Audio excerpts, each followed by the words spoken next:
Hello, everyone. So here we are with during our Books Alive week, and I'd like to welcome John, who's one of our Books Alive volunteers. Welcome, John. My name's Well, Carolyn Barber, and yeah, we've been running the Books Alive project with volunteers telling their stories for quite a number of years. Okay, so John's book title is Leaving Work.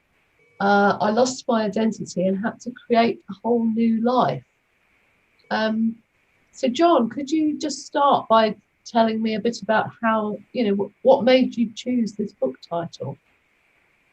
um, it's self-explanatory in a way, in that um, uh, I was used to being work provided me with a structure to my life and purpose and routine for each day, and to some extent defined who I was. And providing me with some status. But all of a sudden, um, retirement suddenly appeared, and I, I had to. I thought, wow, what happens now? I've got this great gaping hole. Perhaps a third of my life, if I'm lucky, to fill. And so I had to create a whole new life for myself Okay. all of a sudden.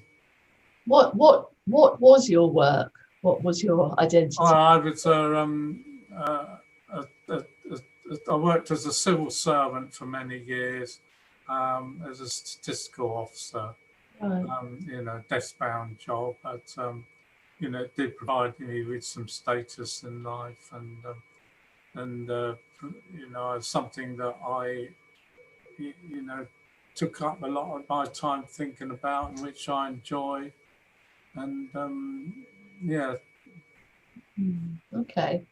So what would you say, just thinking about, adjusting to retirement, what were the most difficult things about that for you? Well, I see. As I've just said, it's filling that great big gap in my life, and suddenly you lose all the status that you had previously, and you're just like any other retired person pushing a, a supermarket trolley around a trolley around your local supermarket, and uh, just indefinable from anybody else. I had to suddenly reinvent myself, and um, and and that can be difficult with some people. Oh, You can easily descend into boredom, and anxiety, and you can easily slip into depression, and possibly even things like alcohol dependency, or mental health, um, uh, mental health issues or illness, and so we got. I think there's a real need to plan in advance, and so that you're prepared, for when that happens, rather than it being a great big shock and you affecting you psychologically. and how did you then, how did you adjust? What did you start to do, or how did your attitude start to change? Um, well, I'm lucky in a way in that I had some idea of what I wanted to do when I retired. I mean, with some people, you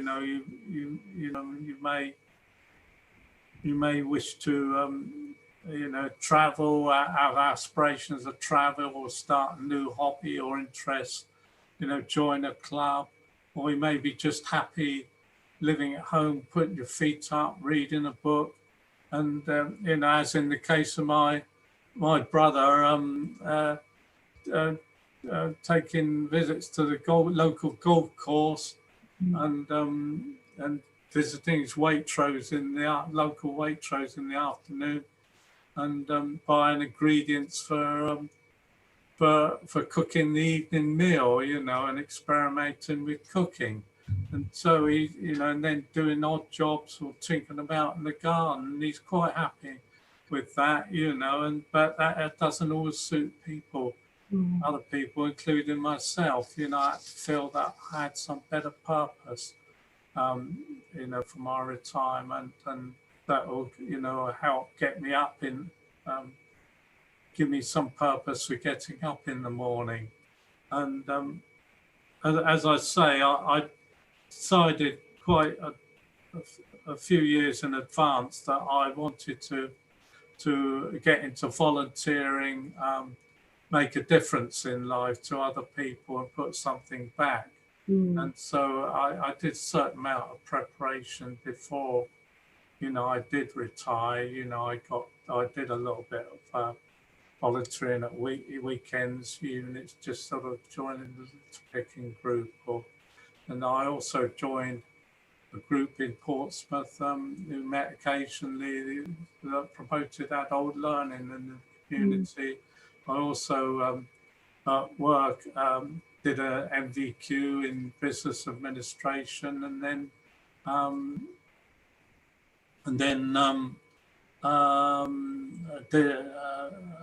assessed MVQ students in my workplace. So, I got used to doing that sort of thing.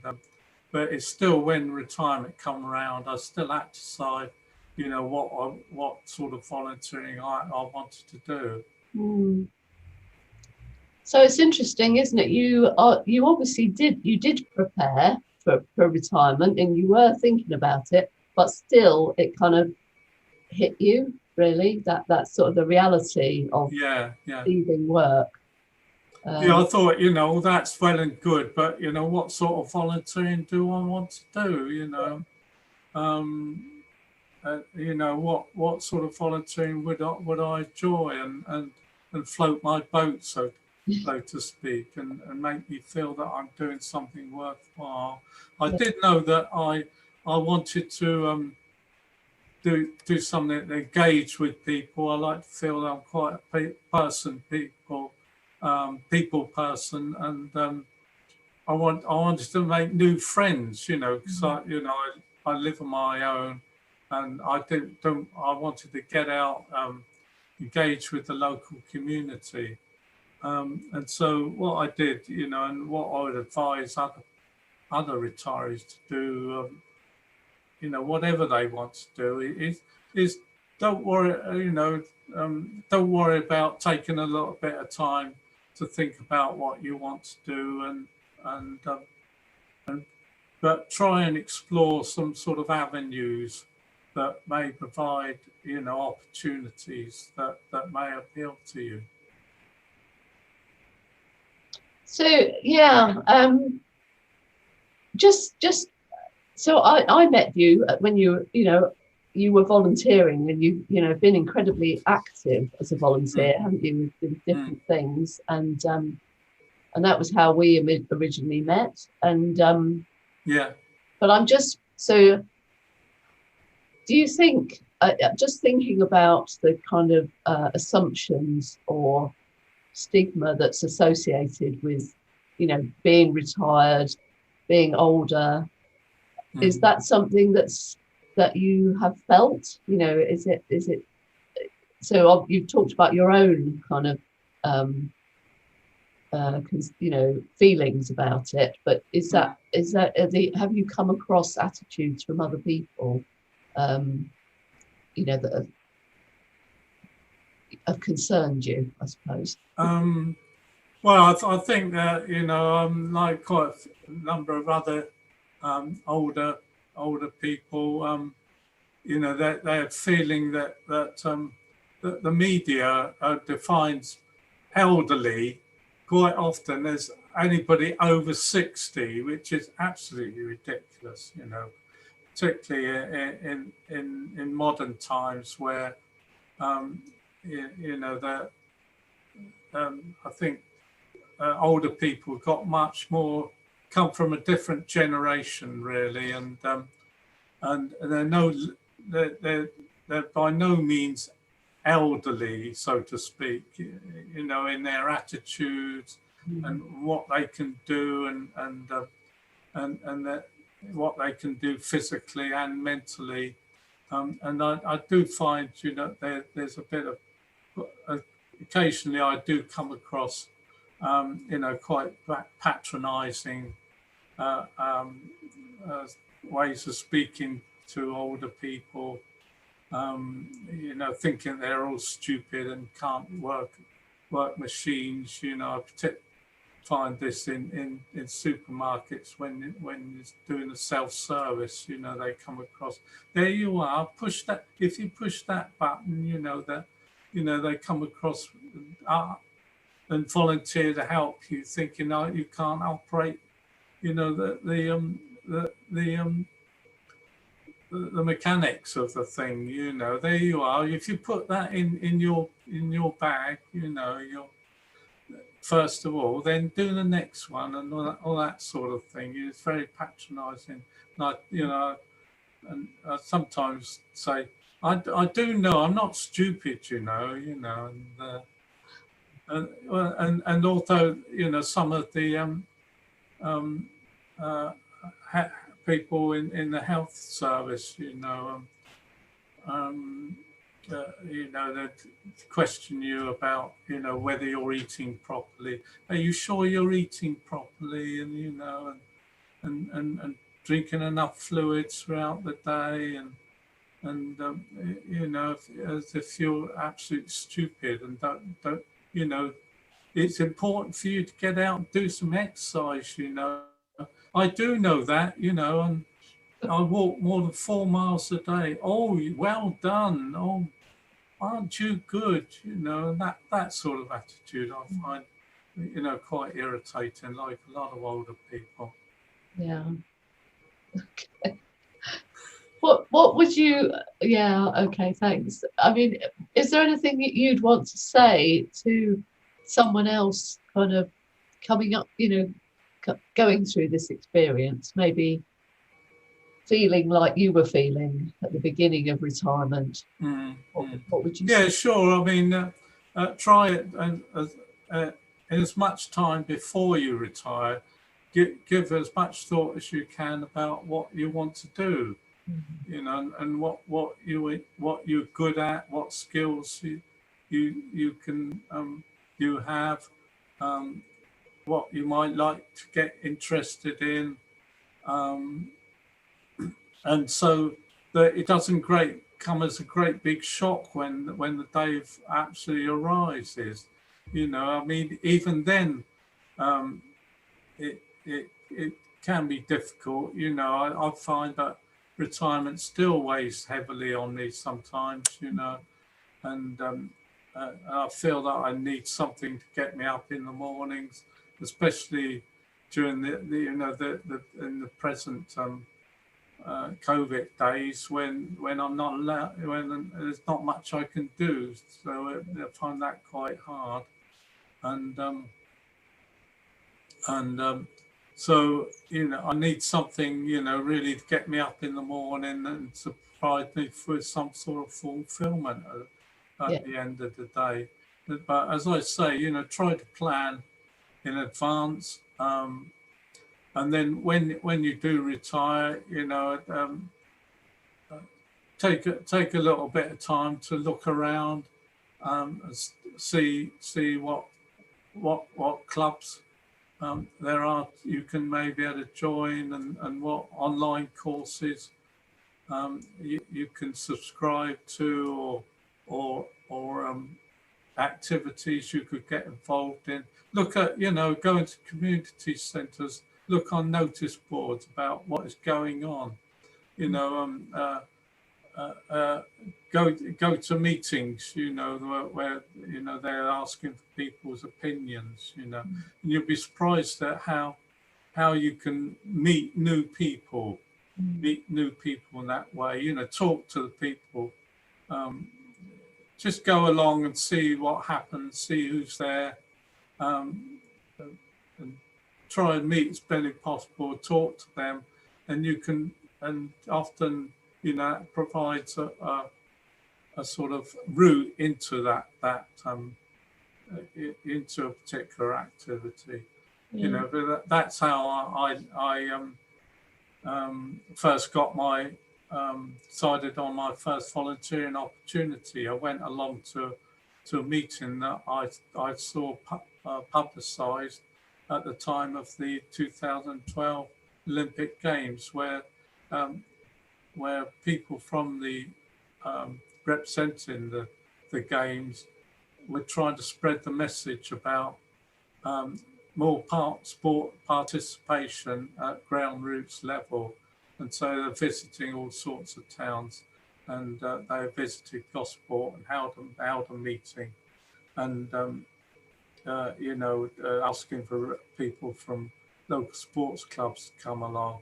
And it's through that I met somebody from the chair of Gosport Voluntary Action, Nikki Stavely, who I started talking to, and she said, "Oh, one of our groups, you know, wants support workers, you know, why don't you go along to one of their meetings, you know, and just sit in, you know?" And I did have to go along. It was one where they were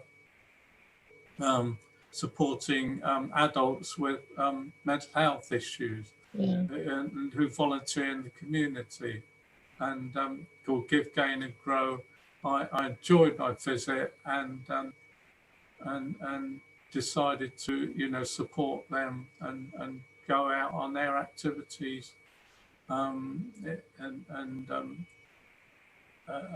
help in that way as a support worker. And that then led to me get involved in a younger version of Give, Gain and Grow, with young people who are volunteering in the community, not necessarily with mental health issues, but, you know, to raise their aspiration and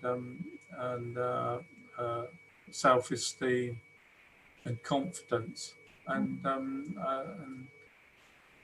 you know, I became secretary of that group, and also did a lot of work, you know, writing funding applications, which I had to be quite good at, because my, you know, written ability, you know, you know, I like to, you know, I do, you know, have got good sort of gifts and skills in that direction. So, you know, it's, you know, I'm feeling quite fulfilled now, you know, regarding what I've been doing, and will continue to do. Okay. Oh, thankfully, thank you, John. I'm sorry if I no, I, you know, I think went on to a bit. No, people don't realise, I think, what a huge life change retirement is. Yeah, sure. It's very not recognized, you know, it's kind of not acknowledged often, is it? What a big change it is, and how socially, you know, it impacts on people's social networks, their sense of purpose, sense of identity, all those things. Yeah, and it can induce, you know, mental health issues for them, you know, depression, as I say, you know, I you know, quite a few men are affected in that way. So I think we'd better bring it to an end, but thank you so much for talking to me today, and for being a Books Alive volunteer. I've enjoyed it, Carolyn. Thank you very much. Yeah, and hopefully the information or experience will be helpful, you know, to other people, you know, of my vintage. Yeah. So we'll just say goodbye to the our audience. Yeah, goodbye, everybody. Good luck. You know, don't be frightened to try things out. You know, and different things out, and good luck. Okay.